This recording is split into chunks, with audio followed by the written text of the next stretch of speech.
Senator Kennedy was one of the most influential and longest-serving senators in U.S. history. For all his success on Capitol Hill, his life was surrounded by tragedy. Joining us now, Katie Couric, anchor of the CBS Evening News. Katie, good morning. Harry, good morning to you. Clearly, after he was diagnosed with brain cancer 16 months ago, many people knew this day would come, and yet it's shocking that the last in the line of this extraordinary American dynasty is gone.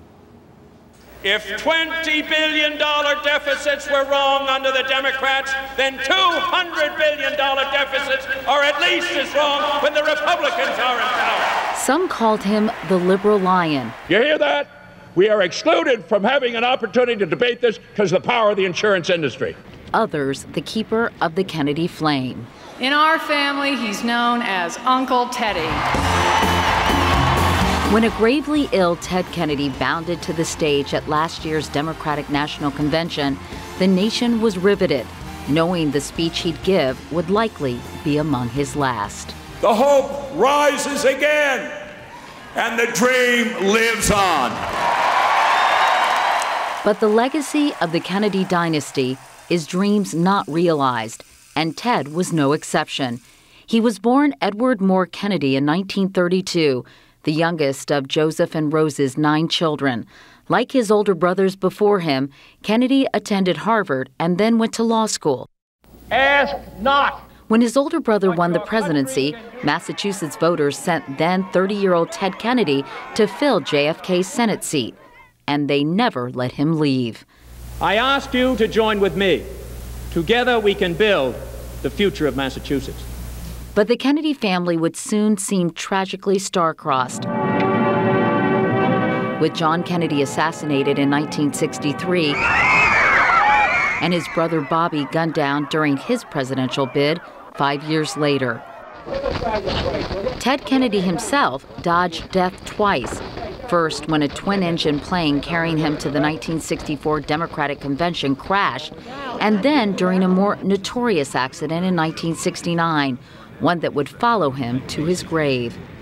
When Kennedy drove his Oldsmobile Delmont off Dyke Bridge on Chappaquiddick Island, his passenger, Mary Jo Kopechne, died in the crash. Kennedy left the scene and didn't notify authorities until his young companion's body was discovered the following day. This morning, I entered a plea of guilty to the charge of leaving the scene of an accident. Chappaquiddick continued to dog Kennedy when he challenged incumbent President Jimmy Carter for the White House in 1980. The cause endures, the hope still lives, and the dream shall never die. But it was his rambling response to this question from CBS's Roger Mudd that crippled his campaign. Why do you want to be president? Well, were I to make the announcement and to run. He would never seek the Oval Office again. Instead, he honed his legislative skills as a senator, forming personal alliances with adversaries and making health care, labor law, and education the cornerstones of his political agenda. In building our coalition with the Kennedy, the hardline liberal, withstood a Republican revolution and won the respect of Republican presidents. He is a fabulous United States Senator. When he's against you, it's tough. When he's with you, it is a great experience. But when it appeared the Democrats might once again win the White House, Kennedy wouldn't let history happen without him. I have come here tonight to rise to our best ideals and to elect Barack Obama President of the United States. He braved sub-freezing temperatures to see Barack Obama sworn in as the nation's 44th president. But President Obama would have one last opportunity to honor his friend and one-time fellow senator when he led guests in a chorus of happy birthday at a gala for Kennedy earlier this year.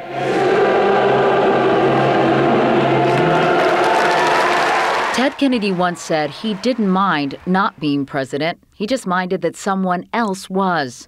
But as the United States' second longest serving senator, he's left an indelible mark on a nation and its capital that no other Kennedy, nor anyone else for that matter, ever has. Ted Kennedy's ability to forge political alliances through his art of persuasion and deep conviction is one of his greatest legacies. Minimum wage, voting rights, immigration, AIDS, children and health all had his personal stamp. And whether or not people agreed with him politically, because of his passion and his tireless advocacy, he clearly has won the respect of all. It's so interesting because he has been a liberal lion forever, but he has also been the punching bag and much vilified by so many on the right for these many decades now.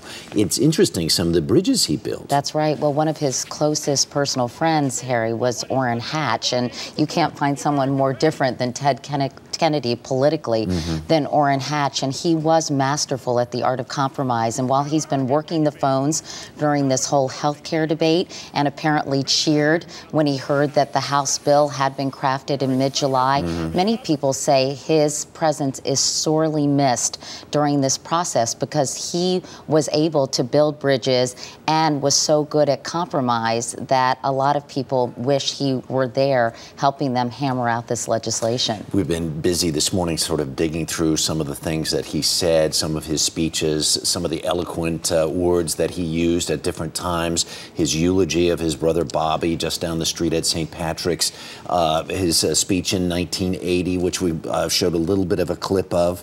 And what were you digging up just now? This morning I remembered a quote that he, something he delivered during the eulogy of his nephew, John F. Kennedy Jr., and I think he was so eloquent. He said, "We dared to think in that other Irish phrase that this John Kennedy would live to comb gray hair with his beloved Carolyn by his side.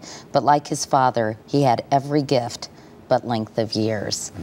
I mean, I think that is so illustrative of his eloquence. And he had length of years, and what an incredible life, and yet what a tremendous loss for this country. And there'll be a special on CBS tonight? That's right. We have an hour primetime special at 8 p.m. And because of the richness of the CBS archives and because so many CBS correspondents had access to him through the years, this is a very moving look back at his life, primarily through his own words and the eyes of those who loved him. I think people will be very moved by this special. Katie, thanks for coming in this morning. All right, Harry. All right, you bet.